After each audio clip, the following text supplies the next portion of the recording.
എല്ലാവർക്കും നമസ്കാരം. എൻ്റെ ചാനലിലേക്ക് സ്വാഗതം. എല്ലാവരും സുഖമായിരിക്കുന്നു എന്ന് വിശ്വസിക്കുന്നു. ഇന്നലത്തെ വീഡിയോ കാണാത്തവർ ഒന്ന് പോയി കാണണേ. ഞാൻ തുടർന്ന് വായിക്കുകയാണ്. ജാക്ക് കാൻഫീൽഡിൻ്റെ വാക്കുകളാണ്.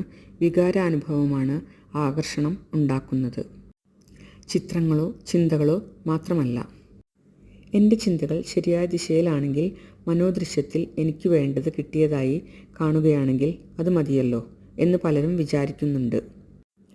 ഇതൊക്കെ ചെയ്തിട്ടും നിങ്ങൾക്ക് സമൃദ്ധി അനുഭവപ്പെടുന്നില്ലെങ്കിൽ, സ്നേഹവും സന്തോഷവും അനുഭവപ്പെടുന്നില്ലെങ്കിൽ, ആകർഷണത്തിൻ്റെ ശക്തി അവിടെ ഉണ്ടാവുന്നില്ല. ബോബ് ഡോയിൽ പറയുന്നു, യഥാർത്ഥത്തിൽ ആ കാറിൽ ഇരിക്കുന്ന വികാരം അനുഭവിക്കുന്ന അവസ്ഥയിലേക്ക് നിങ്ങൾ എത്തണം. എനിക്ക് ആ കാർ ഉണ്ടായിരുന്നെങ്കിൽ, അല്ലെങ്കിൽ ഒരു ദിവസം ഞാൻ ആ കാർ വാങ്ങും എന്ന മട്ടിലല്ല വേണ്ടത്. കാരണം ഇതിനോടൊക്കെ ബന്ധപ്പെട്ട് വ്യക്തമായ വികാരങ്ങൾ ഉണ്ട്. അത് ഇപ്പോൾ അല്ല, ഭാവിയിലെ കാര്യമാണ് എന്ന വികാരത്തിൽ തന്നെ നിങ്ങൾ നിൽക്കുകയാണെങ്കിൽ അത് എപ്പോഴും ഭാവിയിലെ കാര്യം മാത്രമായിരിക്കും. മൈക്കിൾ ബെർണാഡ് ബെക്വിത്ത് പറയുന്നു, ആ വികാരങ്ങളും ഉൾക്കാഴ്ചകളും പ്രപഞ്ചശക്തികളുടെ ആവിഷ്കാരത്തിന് കടന്നുവരാനായി ഒരു വാതിൽ തുറക്കും. ഈ ശക്തി എന്താണെന്ന് പറയാൻ എനിക്ക് കഴിയില്ല, പക്ഷേ അങ്ങനെ ഒന്ന് ഉണ്ട് എന്ന് മാത്രം എനിക്കറിയാം. അലക്സാണ്ടർ ഗ്രഹാം ബെല്ലിൻ്റെ വാക്കുകളാണിത്. വീണ്ടും ജാക്ക് കാൻഫീൽഡ് പറയുന്നു, എങ്ങനെ എന്നത് ആലോചിച്ച് കണ്ടെത്തലല്ല നമ്മുടെ ജോലി.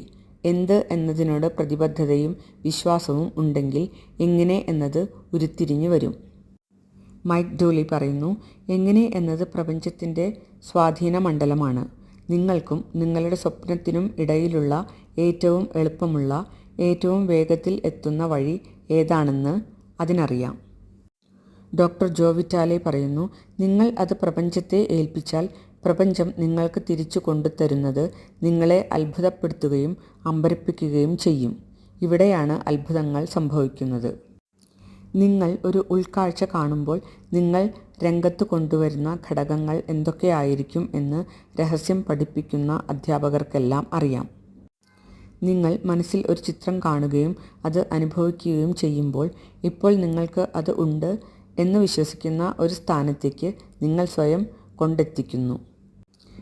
എങ്ങനെ ഇത് സംഭവ്യമാകും എന്നതിനെക്കുറിച്ച് ഒട്ടും ചിന്തിക്കാതെ അന്തിമ ഫലത്തിൽ മാത്രം ശ്രദ്ധ കേന്ദ്രീകരിച്ചിരിക്കുന്നതിനാൽ പ്രപഞ്ചത്തിൽ നിങ്ങൾക്കുള്ള അടിയുറച്ച വിശ്വാസം പ്രയോഗത്തിൽ കൊണ്ടുവരികയാണ്. ആ കാര്യം നടന്നു എന്ന് കാണുന്നതാണ് മനസ്സിൽ നിങ്ങൾ ഉണ്ടാക്കുന്ന ചിത്രം. അത് നടന്നു എന്ന് കാണുന്നതാണ് നിങ്ങളുടെ വികാരം. ഇന്നത്തെ വായന ഞാനിവിടെ നിർത്തുകയാണ്. Thank you.